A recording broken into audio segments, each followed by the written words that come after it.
nga ba ang mahal ng kuryente? Kinwestiyon ng ilang senador ang tila patong-patong na singil ng Meralco matapos iasa umano sa mga consumer ang ilang ayuda ng gobyerno. Ang detalye sa agenda report ni Hannah T.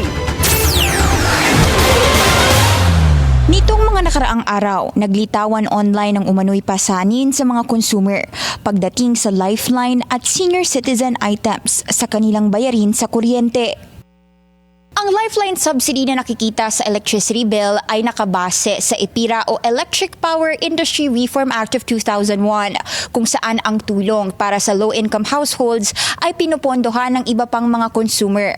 Ibig sabihin, may dagdag singil sa non-beneficiaries para masuportahan ang subsidy. Sa ngayon, tinatayang nasa humigit kumulang 1 sentimo kada kilowatt-hour ang charge nito. Sabi ng Energy Regulatory Commission, ang kasalukuyang programa ay nasa around 8 billion pesos, habang nasa 135,000 households na mostly 4-piece beneficiaries ang nakikinabang dito.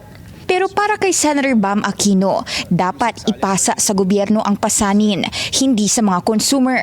Naghain din si Aquino ng Senate resolution para ipanawagan sa Senate Committee on Energy na silipin ang design, targeting at financing ng subsidies na ito. Marami na raw kasing naghihirap na Pilipino at middle class at hindi na dapat dagdagan ang gastusin nila. May mga natanggap ding reklamo si Senator Amy Marcos na nagtriple raw ang bill ng iilan kahit pareho naman ang konsumo nila sa kuryente. Hindi pa ito direktang sinasagot ng ERC, pero paliwanag nila ang higher bills ay dulot ng umaakyat na generation charge o yung halaga ng pag-produce ng kuryente.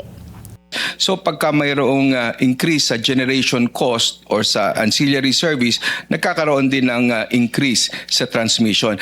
Una nang ginisa ni Marcos ang Meralco sa paglobo ng kanilang generation cost. Sabi ng utility company na apektuhan daw ito dahil sa paghina ng piso. So every time mag-depreciate yung peso, lumalaki po yung peso equivalent ng cost ng fuel na yun.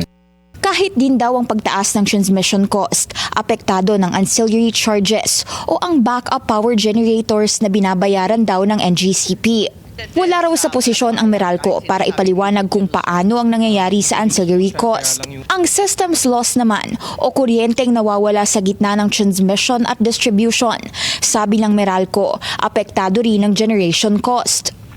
Oy, grabe naman, patong-patong na to. Yung generation charge, may charge na. Tapos do-double up pa sa system loss. Tapos yung ancillary charges na hindi naman ginamit, nakatambay lang, dinagdagan din. Parang nawiwili kayo sa kadadagdag. Ipinapanawagan na rin ng ilang senador ang pag-exempt ng electricity sales sa VAT.